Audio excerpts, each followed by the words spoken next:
Hello and welcome back to Pilot Light Your Writing. So last time we talked about beats, those tiny moments that makes a scene unforgettable, and now we want to know how those tiny moments can build up into something way bigger. And for this, we are going to talk about structure. Please don't go away. I promise you it's not that bad. I know you might think that a structure is rigid, that it would stop your creativity, that it's a formula, that it's a blueprint, that it's a checklist. It is if it's too obvious. But as a trip that you're planning to do, you need to be organized, and in order to get to your destination, you need a plan. Structure is the spine of your story. It's a direction. And that doesn't mean it needs to be rigid. I don't want you to look at structure like a cage. It's not a cage.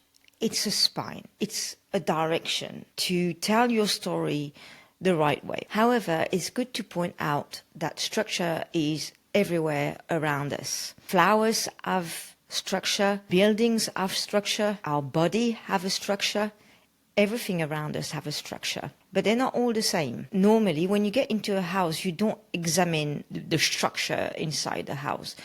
You look at the house, how it's decorated, if it's beautiful, if it's calm, if it's messy, but you don't pay attention to the structure. It's the same for your story. And that doesn't mean that a house with a good structure will not surprise you.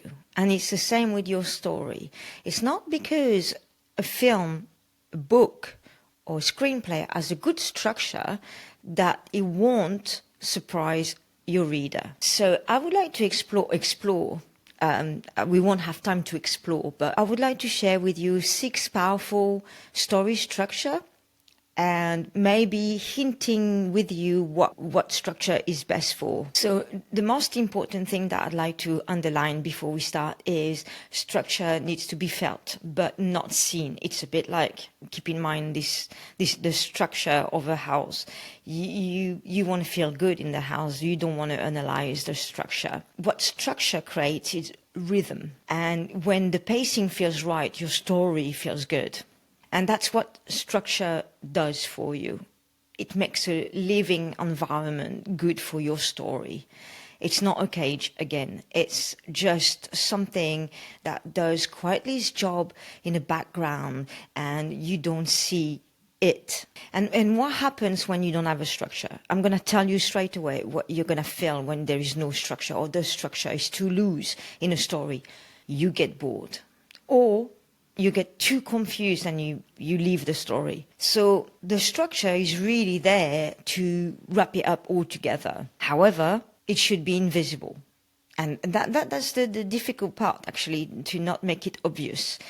And what I do is I choose my structure, I outline my story, and then along the way while I'm writing, it becomes organic because the characters are telling me to do something else or to take another turn.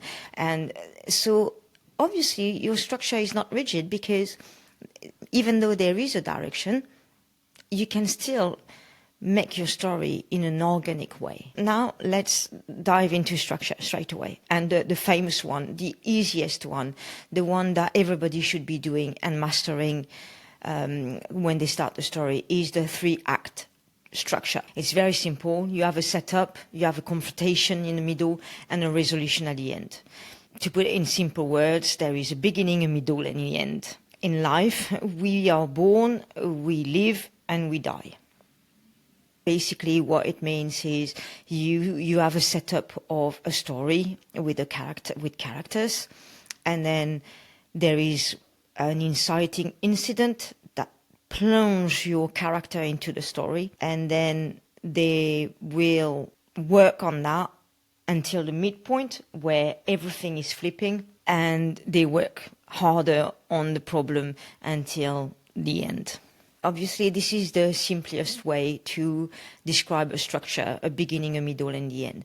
But it doesn't mean that you have to tell the story in that order. It's not a surprise that it's commonly used in screenwriting, in novels, in storytelling because it's clear and it's focused. Obviously, at the beginning, the setup means that you set up the world of your characters, you set up your characters, and everything in the middle is problems, conflict, obstacles. It's just problems after problems after problems, and they become more important as close to the climax, which is near the end. And at the end, there is a resolution. Something changes, or maybe something goes back to the beginning. It depends on your story. If you take the wonderful film called Finding Nemo, they use the 3-act structure, but they use it twice. They use it for even 3 times, I would say. For the general story of the film, they use it also for Nemo's story, and for Marlin's story, it's that. So obviously, the whole story would be Act 1, Nemo is taken, Act 2, Marlin crosses the ocean, and Act 3, they reunite. And they change. But Finding Nemo is called a non-linear structure, basically because they use several of them. We see what's happening with Marlin, and then we see what's happening with Nemo. Even though they are 2 different 3-act structure, they mix together. Why would you use a 3-act structure? It's a very good one for external goals, genre films, short stories, short films, even though sometimes short films have a very mini setup. I find that nowadays short films start directly with the inciting incident and straight in the Act 2 and 3. But basically, when you want to tell something really clear and you need a simple and strong spine, you find them in multiple TV series or classic films where the stakes are very clear and escalate in stages. Now let's talk about the other very famous structure, which is the hero's journey from Campbell. Obviously, that one is very famous. Star Wars is a hero's journey structure. It's all about transformation. So basically, you've got a call to adventure, and then you've got lots of trials for the hero, and then he falls into abyss and then returns. It's deeply emotional and symbolic. It's when you want to tell a story, a journey, outward and inward. So watch Star Wars again to understand that structure. It's wonderful for that. You will see that Luke is called, Luke refuses his call, Luke accepts his call, then he meets mentors, then he faces death, and then he has a rebirth. And then when he comes back in his normal world, he has changed. Obviously, this structure is very good for fantasy stories, science fiction stories, coming-of-age stories. Third structure, the Dan Harmon story circle. I'm sure you've heard of it. It's the modern version of the hero's journey that we just talked about. Basically, it's simplified in 8 steps. You, the hero, has a need, and you go and fetch for that need. You search, you find, you take, you return, and you change. Said like that, it's not very appealing, but basically it's very character focused. It's all about what your character wants, what do they need, and what changes. This structure goes really well with the TV series You on Netflix, because Joe wants love and he searches for that love, but his journey is twisted by his own obsession. And that kind of structure exposes his deep contradictions. Obviously, when you watch you don't think of that structure, but it is that he's got a need, he searches for it, and he does everything to get it. But along the way, they will have some problems. And if you watch you will understand what I mean. So what is it best for? Well, obviously, character-driven plots. It's very good for anti-heroes as well. Very good. And everything that is about internal conflict. I was saying that, I'm also thinking of The Big Lebowski.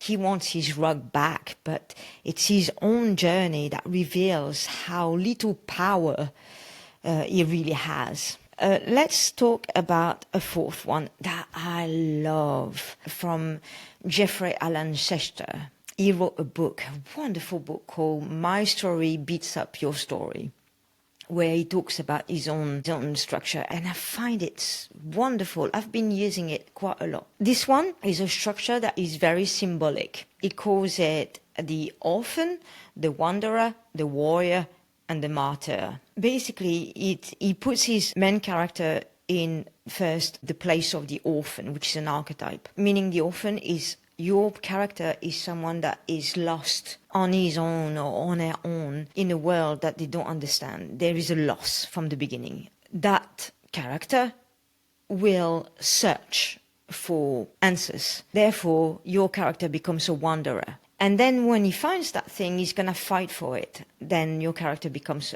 a fighter, a warrior, which is another archetype, obviously. And then at the end, there is that notion of your character has to do a sacrifice. What kind of sacrifice? It's up to you to decide. I really like that. It's really, I like this structure because it's perfect for stories with emotional transformation and depth. And especially those stories ending with bittersweet resolutions. I find it really good. For what? Well, definitely TV series, for fiction in general, love stories, redemptive arcs, tragic endings. The fifth one is the 5-act structure. It's a structure very rooted in drama. Therefore, it's very widely used in TV series. It gives you more room for lots of things. So you've got an exposition, which is who, where, what. You've got rising action, which is all the conflict that builds up. Then towards the end, you've got a climax, which is the peak of your conflict. And then you have a falling action, it's all the consequences. And then you end your story with a resolution. What is it best for? Well, for longer stories, more layered stories, TV dramas, I was telling you, films with ensemble casts, historical drama, very good for that as well. And then I'm going to talk, I don't know if I'm going to pronounce it really well. It's another kind of structure, and it's called Ki, Sho, Ten, Ketsu, I think. Ki means intro, you introduce your character. Sho is the development. Ten is the twist. And Ketsu is the conclusion. It's best for theme-driven stories, visual storytelling, slice of life, philosophical or poetic work. How do you choose a structure? Well, my piece of advice is always, well, start with the 3-act one. Okay, it's simpler, but it's efficient. If your story is more fantasy and mythic or spiritual, I would definitely choose the hero's journey structure. Now, if your story is very personal and all internal, I would look into Dan Harmon's or Chester, one of them. If it's a complex story with multiple characters, definitely 5-act structure. And then if it's a quiet and reflective story, well, I would use the Kisho Tenketsu structure. And remember, you can blend them. You know, you can use some of one structure and some of others. Who can tell you can't? Again, structure is not a box. It's something to work on. It's material to hold your story. Your worst enemy, think of that. The structure is there to help you to beat your worst enemy as a writer, which is boredom.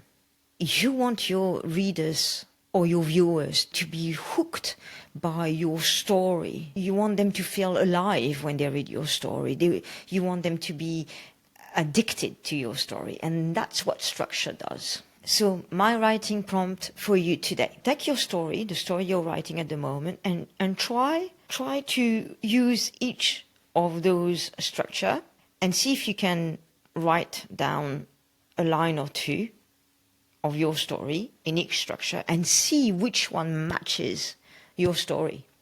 That's all. And then you're nearly ready to go. Until then, write boldly and stay tuned for more story magic. Bye.